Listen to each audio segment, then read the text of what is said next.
I I told us that I want to give us some tips and strategies to achieving a band 9.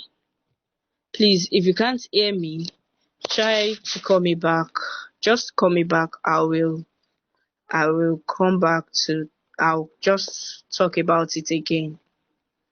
I don't want us to stop the class halfway because of network issue.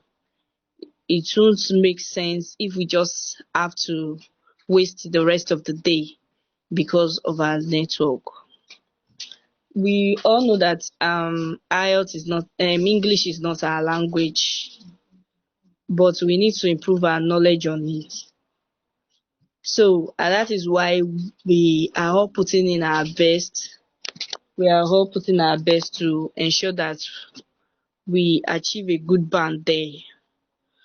And I pray that Almighty God will grant us our efforts and make our efforts productive in Jesus' name. So, the first thing I would like to talk about is preparing beyond where you ought to be. You have to go beyond your preparation. When you are preparing for IELTS, you have to go beyond the basics. And that was why I gave us some list of vocabularies that I want us to work on. I told us to work on them so that we could be better in that aspect. I remember giving us a list of vocabularies. Some people did it while some persons decided not to do it. But the point is, if you do it and if you are able to attempt that assignment and you endeavor to apply it in your speaking on daily basis, before you know it, you are already better in it.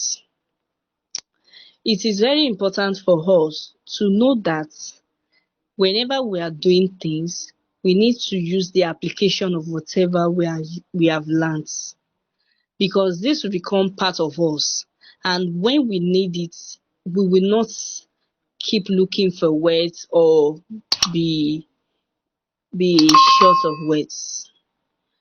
You know that I told us that we have to familiarize ourselves with a range of vocabulary, because what you learn in one cuts across the others. You never can tell if your speaking and your writing will be the same, will be talking about almost the same words that we need almost the same vocabularies. And you can never tell if your listening test will intersect with your speaking and your writing. And that is the most important reason why we need to familiarize ourselves with a range of vocabulary, so that no matter what, no matter what, we'll be good in it and we'll be able to practice it well. So I said we should go beyond our preparation. We should go beyond our preparation. We should go into deep analysis. We should go into devising a strategy, and we should go into thorough studying. You know that when you are preparing for this kind of exams, you have to study thoroughly. And that was why I chose some map questions to us that I knew is going to shake us.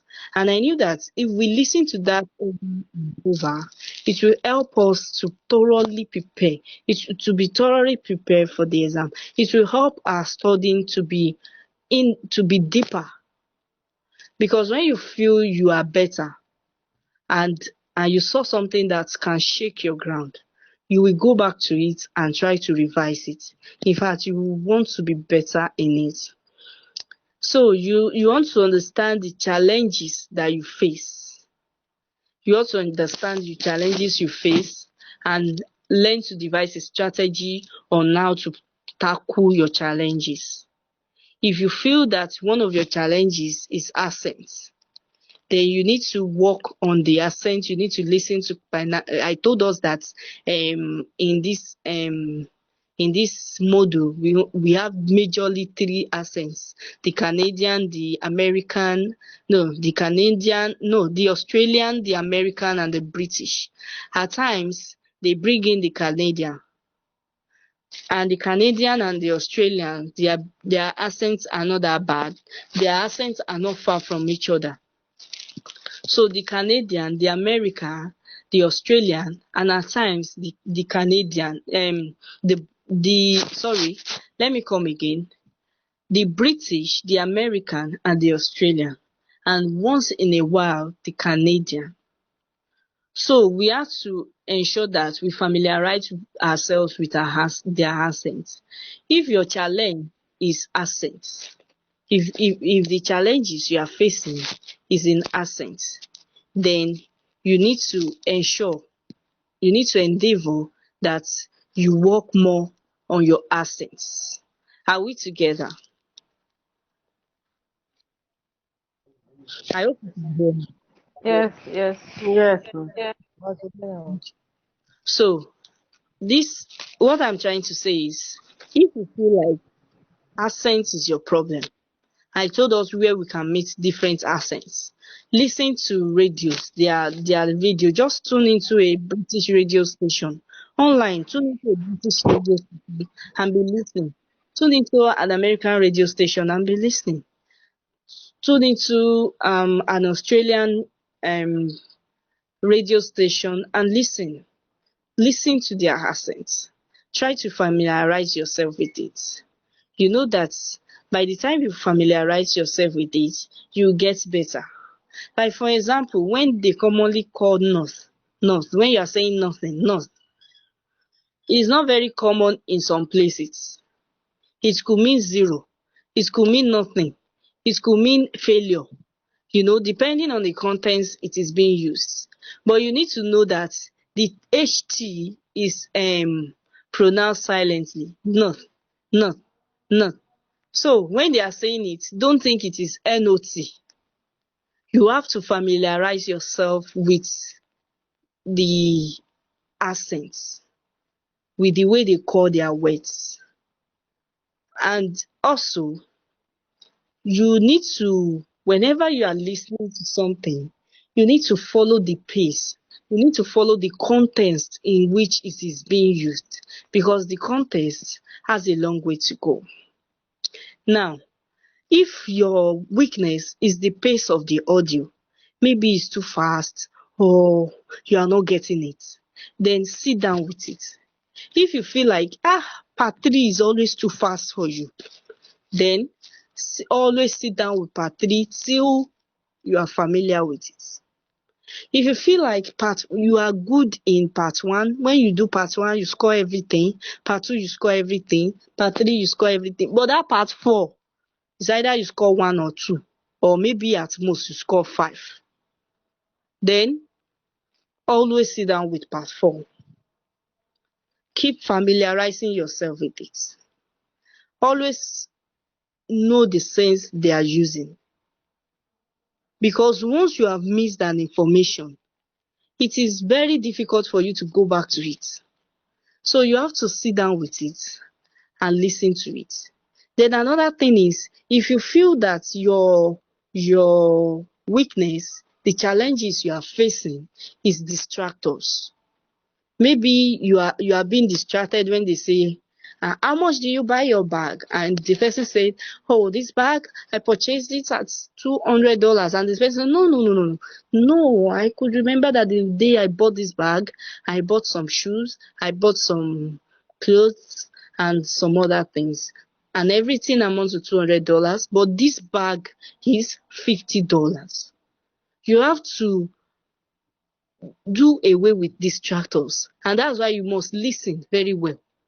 At times they might say something to confuse you and say, oh no, or wait, or unless I forgot, or now I remember. All those words that they will use to link the correct words with the wrong one they have already said, or they will use to correct themselves. All those words they have said earlier that is a lie, they are all distractors. So if you feel that where you are always being confused is the distractors, then tend to listen and put in more attention when you get to the aspects of distractor. I hope we are getting it. Are we getting what I'm trying to say? Yes, ma'am. Yes. Then if you feel that another challenge you are having is multitasking, you know that what I'm trying to talk about is how you know your challenge and face them. Whatever problem you are having in listening, how you identify them. You know that there is a saying that a problem known is half solved. Once you have been able to identify your problem, the rest is simple. The rest is to look for solution on how to solve the problem. Is that not so? So, if you feel like your problem is multitasking, because in listening you multitask a lot, you have to listen, you have to read, you have to write, all at the same time, and you must not write the wrong spelling. So if you feel multitasking is your problem, then you have to extend your periods of concentration. What did I say? Extend the period of our concentration. Yes, you need to extend the period of your concentration. How do you do this? You try to do this psychologically by grooming yourself. Are we together? By grooming yourself into a lot of multitasking. For instance, for the doctors and misters, you sit down with your patient, you are clacking, you are listening to your patients. You are listening to your patient when you are clacking. You ask the question, the patient is replying. At the same time, you are writing. At the same time you are writing, you are also listening. Is that not so? So, you have to extend your period of concentration by practicing how to do that. By constant practicing. If you are a nurse, nurses also clerk their patients. I told us that how to increase our attention span, how to increase our listening capacity is to always listen to people talk. And at the end of the day, you summarize. This will give you a clue that you have heard exactly what the person has said. At times, learn to bring out words from what the person has said. Allow the person to finish whatever she's saying, then you bring out the words. You said this. You said exactly this. Those are how to work on our listening skills, on our listening capacity. So, in the aspect of multitasking, if you are a human relation officer, if you work in a bank or somewhere else, there is nowhere you are that you will not have a day-to-day interaction with people. So, if you are having a day-to-day interaction with people, officially or non-officially, all you need to do is to work on this strategy, expanding your capability, expanding your period of concentration. Expand the time. Let the person keep talking. Let that person talk and talk and talk and talk till you feel like going away. You feel like driving the person away. But please don't do that. Just let the person keep talking. You are expanding your period of concentration. When the person keeps talking and you are listening with all your mental capability, your mental capacity rather. When you are listening with all your mental capacity, you will discover that even when the person is talking jargons, you are picking that rubbish that the person is saying. You are picking it, you are listening. As you are picking it, you are listening. As you are picking it, you are listening. By doing that, you are expanding your period of concentration. Are we together? Yes, ma'am. Yes. So, is there anyone that doesn't understand what I said concerning extending period of concentration and multitasking? Do you have any questions? Okay. Now, there is another challenge that people do have. Another one is instructions. Some people find it difficult to listen to instruction. There are some set of people that they are, should I call them activists or something? They don't want to listen to instruction. Why will you tell me this? Why will you tell me that? Why should it be this? It's supposed to be this. It's supposed to be that. Please, whatever that spirit of Aluta is telling you to do inside the exam hall, please rebook it. Chase it away. Don't even allow that spirit to follow you to the exam hall. Because we do have a lot of problem adhering to instructions. And it's not supposed to be so. Ideally, women are supposed to follow instruction. In a civilized society, everything is being followed according to instruction and rules. So, if your problem is learning to listen to instruction, please start learning to listen from today. Start learning to listen to instruction from when? From today. When they say one word and a number, please let it be so. When they say not more than 2 words, please let it be so. One word and a number. They said the correct answer is 965. One word and a number. 965. 900 and one word and a number. Now, you are writing 965 in words.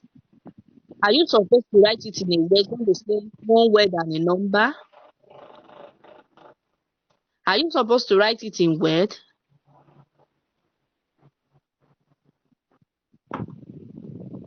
Nobody is listening to me. Ma, we Yeah, are here. No, No, ma. We are listening, number. ma. We should not write it in word, but rather in number. okay. Because the instructor said one word and a number.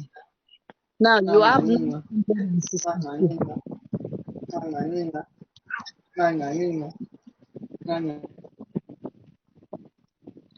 Okay. You have 962. And the question is saying, maybe they said 962 boys. 962 boys.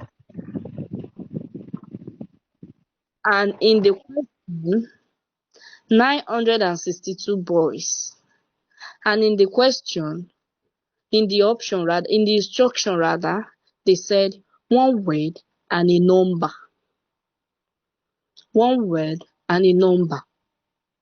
So if you are to write one word and a number, then all you need to do is to write your 962 in words, in numbers, in figure. Write your 962 in figures and write your number in what? Write your number in figure and write your boys in word. 962. Write your 962 in figure, not in word. Then in a word, boys. Then you write your boys. But in a situation where you are writing 962 in words, how many words have you written? You have written 962 boys. You have ended up writing 6 words. You have ended up writing 6 words, and you are supposed to just write a word and a number. So we need to be careful with the way we pick our answers. At times we will answer wrongly, and you will now say that you have answered the right and you have done the right thing. You don't know why IELTS is failing you. So please, if you are supposed to write one word and a number, and you now wrote your number in word, the number amounts to 6 words, and your one word is now boys, making 7 words. You have successfully written 7 words. So you are not supposed to be blamed if the examiner says no. Some people will say, and I wrote everything, I wrote the right thing, I don't know why they fail me. These IELTS, they are wicked. No, you have not followed the instruction. So if your challenge is to follow instruction, please learn to follow your instructions. Then if your challenge is transferring your answers, please work more on transferring your answers. Answer everything out and transfer. Reason being that at least before you sit for your exam, you should try to answer everything and transfer to your answer booklets. Let me share the sample of the answer booklet for the sake of the people that have not seen it before. You are supposed to answer your all your answers. You are supposed to write down all your answers in the answer booklet. So please try your best to write down all your answers in the answer booklet. Write down all your answers in the answer booklet. Learn to do that. Familiarize yourself with it so that it will not be a major challenge in the exam hall. And when they are saying transfer your answers, please transfer your answer in capital letter. If you are writing table, transfer your T in capital, your A in capital, your B in capital, your L in capital, and your E in capital. This will help you to prevent the examiner marking you down where you are supposed to be right. This will prevent you from having your examiner mark you down where you are supposed to answer where you were right, because maybe your writing is not legible enough, or maybe your writing is where you are supposed to write a noun. Please, can anybody hear me? Can we hear me? Because some people are saying they can't hear Yes, me. I can hear you. I can hear you loud and clear, please. Oh, okay. Thank you. Okay, thank you very much. So thank you very much. Thank you very much. So this will save us from having the examiner mark us down for what we actually answered correctly. And beside all this, wrong spelling. So wrong spelling are also something that we have to be concerned about. Wrong spelling is also something that we ought to be concerned about, because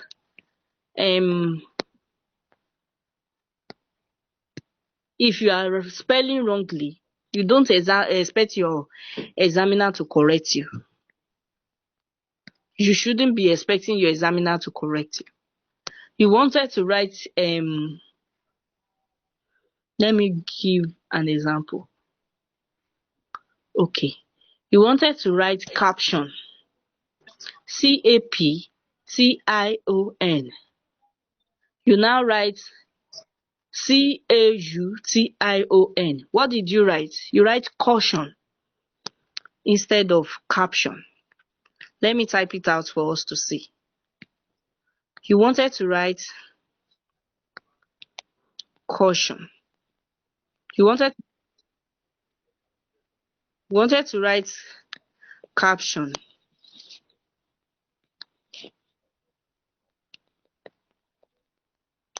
You wanted to write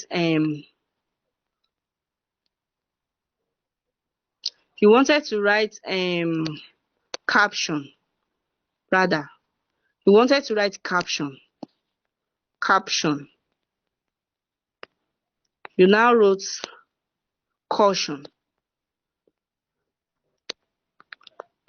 You have ended up writing something wrong. Caption and caution is not the same. Caption and caution, they are not the same. And you cannot expect your examiner to correct you. You should not expect your examiner to correct you that you were supposed to write caption. You now wrote caution. Your examiner is now saying, sorry, she wrote it wrongly. No, it's not possible. They don't do that. So, this is a temporary class, and after this class, I will dissolve the class. So, we just created this urgently because of the purpose of the class today. So, what I'm trying to tell us here is that you need to work on your spelling. You need to work on your spelling. Don't write caution instead of caption. Don't write caption instead of caution. And don't write caution neglecting the P or the U. So you need to work more on your network. You need to work on your network and ensure that, you need to work on your spelling. You need to work on your spelling and ensure that your spelling is accurate. Don't spell the wrong thing and don't write the wrong spelling. Please, work more on your spelling. Work more on your spelling, because any error done in spelling is tantamount to writing the correct thing. It's tantamount to you not writing the correct thing. So please, work more on your spelling. Then, I hope that I have been able to attend to what is usually seen as a major challenge to us all. I hope I have been able to attend to what we usually see as a major challenge. Any question before I go into how we can overcome these problems? Any question, please? None, ma. So all is well understood and we are moving. Should I assume that all moving at the same pace? Yes, ma. We are teaching. Okay. So if you have already known about the challenges, no problem. Let me now tell us how we can overcome listening. But please endeavor to understand and identify your challenge. I am always approachable to everybody. Just let me know what your challenge is. And even if I know that I'm a very busy person with a very busy schedule, but I will still try my best. I will still try my best to ensure that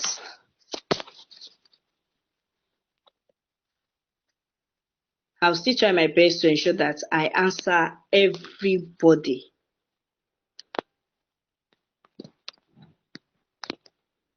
I will ensure that I answer everybody. Do we understand? So, the first thing we need to know in overcoming all our challenges is you know the test. You know the test. That's why I told us when we started the class that we need to familiarize ourselves with it, with constant practices. When you know the test, you'll be able to predict what is going to happen next. You know that all these listening questions, they are just doing it to test you on your different skills. They want to examine you by purpose. Like you are traveling abroad maybe to read or to work, or yes, the major purpose why most of us travel to abroad is to read or to work, sitting while writing these IELTS. Now, you traveled abroad and you are working. Then you met a particular client. She's a fast speaker. You now ask her, Madam, how can I help you? And she started, okay, you can help me because I started feeling a headache. I don't know what is wrong with me. Oh, my body is aching. And you were like, hey, I'm in trouble. You don't know what to do. And you're like, Madam, calm down and tell me again. She's like, she just got angry. Are you mad? Are you this? Didn't you hear me? And all that. And you will go home, feel bad as if you have met the worst day of your life. Because even the clients that you travel through many oceans and sea to come and meet and take care of, they didn't even understand you and you can't even understand them. Then the purpose of IELTS is to test our skills. When they are talking fast, how do you react? Are you trying to pick and comprehend from what they are saying? When they are talking slowly, how do you react? I hope you are following me. Are we trying, when they are speaking slowly, are we comprehending what they are saying? When they come from another places with their accents, did we get what they are saying? Is their accent influencing our listening? Okay, if it influences our listening, does it have a negative impact or a positive impact? That is what IELTS is testing in us. I hope we got what IELTS is testing in us. Now, what we are now expected to do is to make ourselves good. Even if you feel like, well, I can't be perfect, maybe until I mingle with them, until I mix with them, I know what how they are doing it. So, if you feel like you can't be perfect, they are not telling you that you need to be 100% perfect.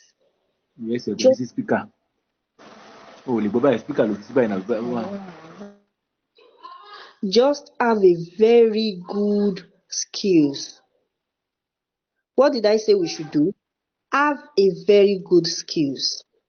Once our skills in achieving this is very good, then we don't have any problem with ourselves.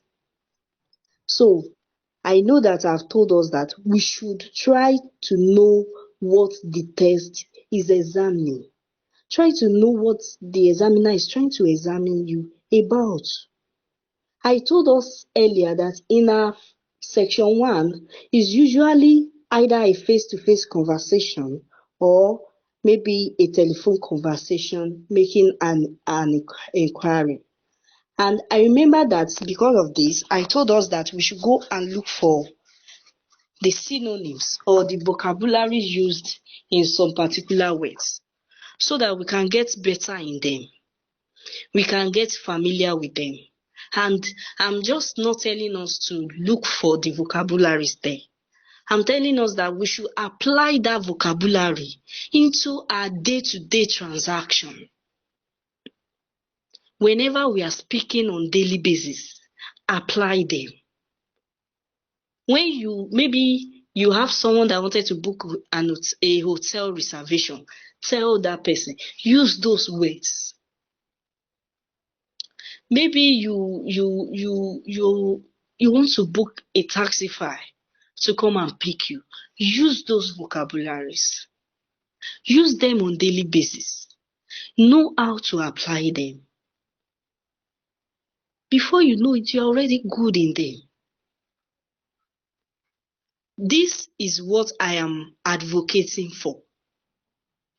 Know your vocabularies. Know when to use them and when not to use them.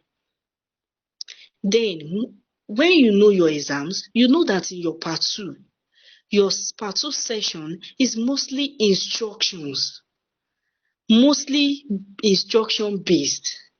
Maybe a professor is telling a student what to do, or management personnel, or maybe they went to a library and they want to, maybe they are IT students. Yes, IT students that are being posted to a particular place where the management personnel is telling them this and that, giving them instructions.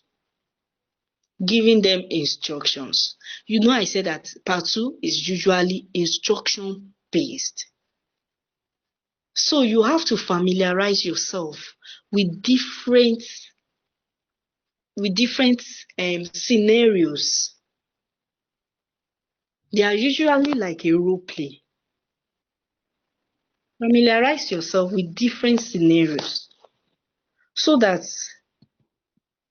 when it is your exam date, then you can be sure of yourself that you have gotten a headline of what you are expecting. Then I remember that our part 3 is usually about progress. It is much of some things that look complicated. Complications that you can be expecting, that you should be expecting. Complications that you should be expecting. And it still boils down to instruction. Details about instructions. What you need to know about instructions. What you need to do in carrying out instructions. So, in this part, the questions are very tricky. They are relatively tricky. And at times, to choose the correct answer is a bit difficult. Especially when they now give you MCQ. It's like, oh my God, what have I done? So you have to familiarize yourself. You have to be very precise in your comprehension. You remember that I told us that we should learn to listen, get what the person is saying, digest it, and at the end of the day, summarize. Whenever you are listening to something, if you want to build your skill in it, then you have to be very precise in your comprehension. Comprehend it within a short period. Know what they are talking about. And when you are near to what is next, you know what to do.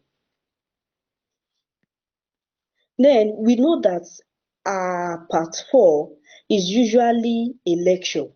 Maybe from a professor, an academician, a researcher, something. It is usually a lecture. So you need to familiarize yourself with it. Constant practices. Everything still boils down to constant practices. Everything still boils down to that. No matter what you are doing in IELTS, if you are not practicing, then you are not doing anything. So everything still boils down to constant practices. Then I told you that there is no way they will not use distractors. You have to watch out for them. They are like trap. When you set a trap, you are setting a trap to get someone to that particular point. You are setting a trap to get someone at that particular point. So you have to watch out for distractors at every corner, wherever they are setting it, especially when it has to do with figure, time, something numerical. You have to be careful with them. So I've been able to complete my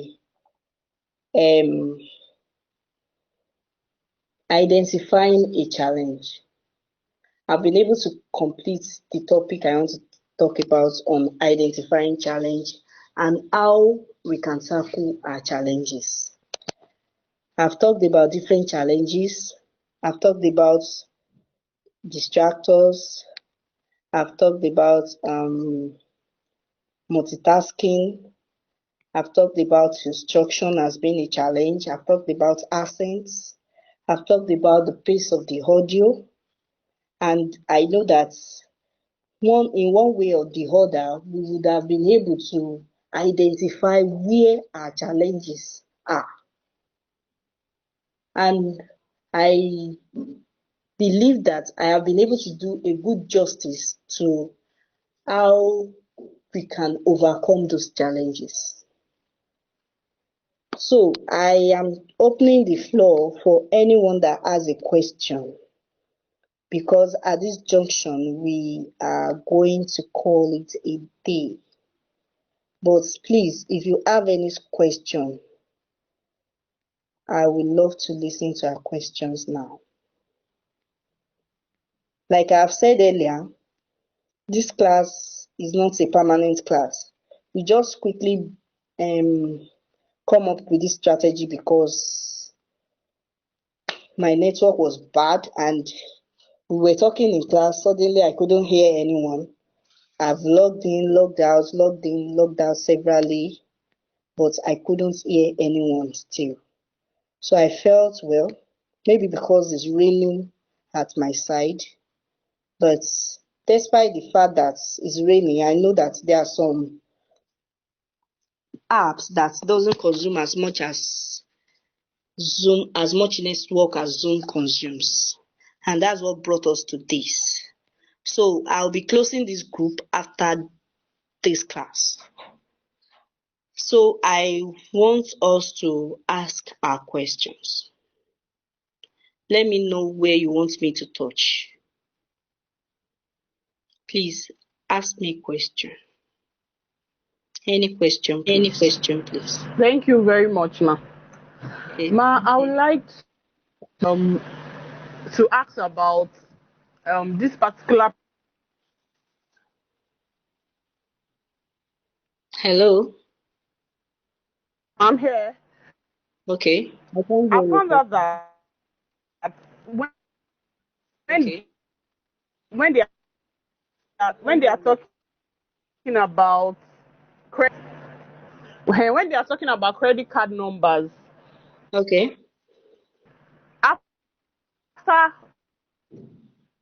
4 digits, Okay. as an after answering, I went to mark the questions I answered. I found out that after 4 digits, there's usually a space before 4 digits, another space, 4 digits, another. So I want to make an inquiry if the spacing would if there's no spacing in the long digits, will one be penalized for its credit card numbers? Well, Thank you, ma. okay. In your credit card number, if you look at the number at the back of your credit card, you will discover that there is usually spacing. But if you don't put spacing, there is no penalty for that. There is no penalty for that. And even I don't expect your examiner to let you say all the numbers. Majority of the questions I've seen, you will be left to just write out few numbers from the credit card. And even in a situation where you have to write out all the numbers, please, I will advise you to write everything together. In mathematics, although IELTS is not maths, in mathematics, don't forget, as in mathematics, once you put a space in between two figures, you are talking about two different figures. And if the instruction is telling you a number, then the moment you put a space in between two numbers, then it is no more a number. I don't think we are getting what I'm saying. The moment you put a space in between two numbers, it is no more a number. When you put a comma in between numbers, it is still considered as number than putting a space in between. So to me, I will advise you that you write your numbers together, in as much as you are not writing the wrong number. Because at times, these our examiners are funny. If you meet an examiner that have a good knowledge of mathematics, if you put a space, he will tell you are wrong. Because the instruction said a number, not numbers. If numbers is there and there is no A at the back of it, then if you put space, there won't be penalty for you. But if the instruction is saying a number, I remember telling us that 1,299,352 is a number. 1 is a number. 300 is a number. 5 million is a number. 20 million is a number. 50 billion is a number. So please, I will advise you to put your number together. Don't separate them. Thank you. Thank you, ma. If you look at some Thank you, ma. ATMs, if you look at some ATM card, at times,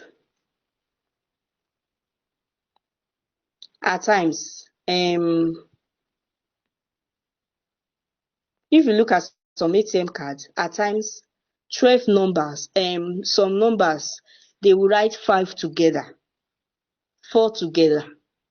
So how do you identify the one you are supposed to put space in between?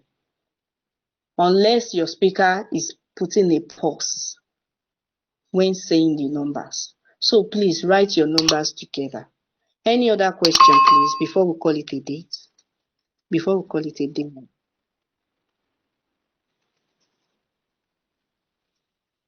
Any other question? Thank you very much, ma. My own question is on plurals. Is Okay. it for me to be able to get it? Because I usually miss those plurals in the test.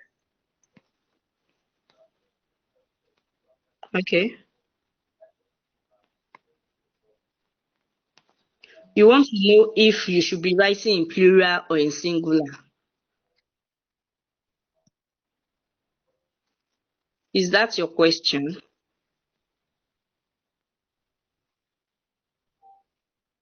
Is that your question? Hello? Hello? Hello? Yes, Okay, you want ma. to know if they are writing in singular or in plural. Okay. You know that I told us that it is based on the context of whatever it is being written. It is based on the contents of whatever it is being written. If it is coming in singular, then you should expect your speaker to say something that is singular. And you should also note your noun-verb agreement. If the noun in front is singular, then you should be expecting a singular verb. Don't forget that singular noun doesn't have a S at the back, but singular verbs carries S. So if singular verb is if your singular verb is ahead of what your noun will be, you can easily predict that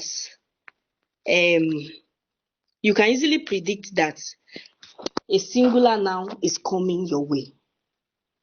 If you have a plural verb, you can easily predict that a plural noun is coming. What is a plural noun? How do you identify a plural noun? A plural noun carries S, while a plural verb doesn't carry S. For instance, they say. Are we together? When you are saying a singular noun and a singular verb, they say. She says. Are we together? Yes. Tayo and Tosin dances. Tayo and Tosin dance. When you are putting a plural noun, like a plural noun, for instance, many people.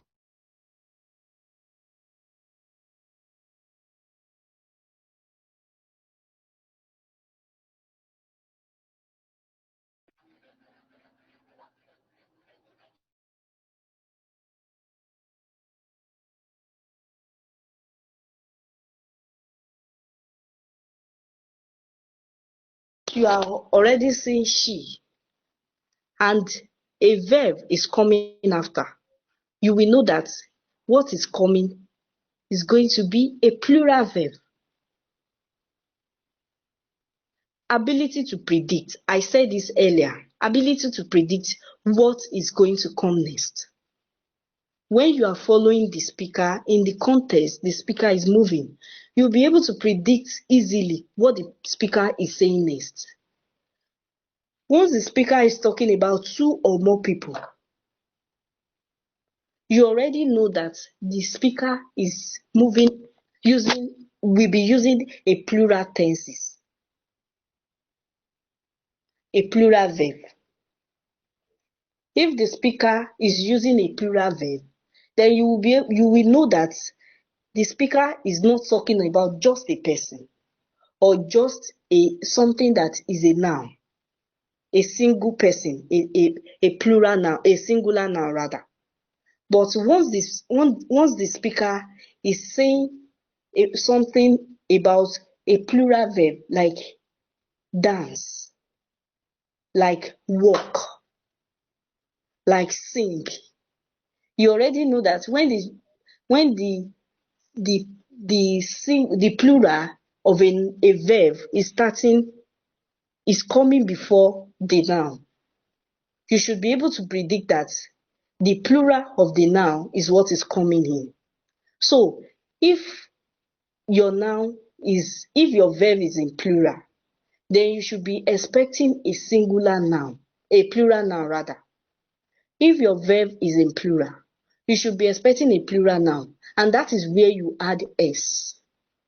If your noun is in singular, you should be expecting a singular verb, and that is where you put S. Are we together? I hope you understand what I'm trying to explain. Do you understand? So if your noun is coming in the beginning of the sentence and is coming as a singular noun, then you will be expecting the verb that will follow. If you see that sentence, you know that you have some minutes to read about the sentence, to read your question, and in the sentence, a verb is what is coming in. You have seen that sentence and saw it that it is not complete without a verb. Then the next thing you need to do is to think about that verb. You will already know that verb will carry a s because it is singular. Then if a plural noun is starting,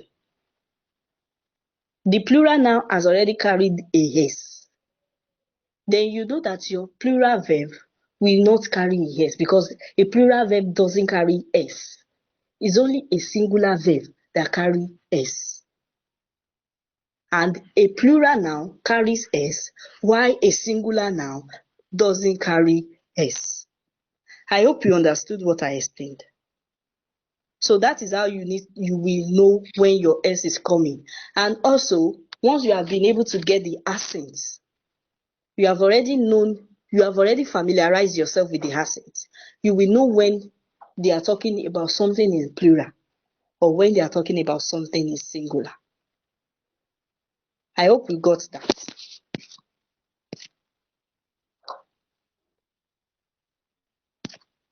Is that clear or you need more explanation?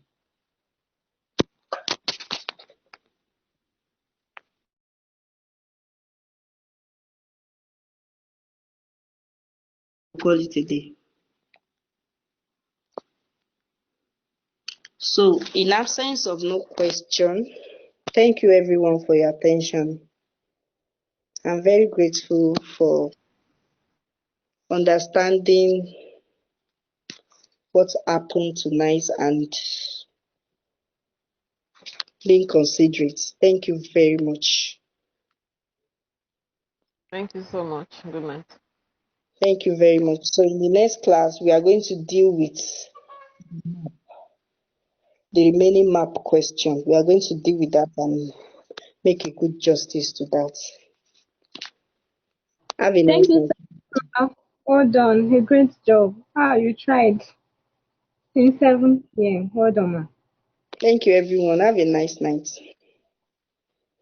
Thank you Ma. very much, ma. God bless you, ma. Good night, everyone. Really appreciate you, ma. God Thank bless you. you. I appreciate you all for your attention. Good night. Yes, ma. Good night.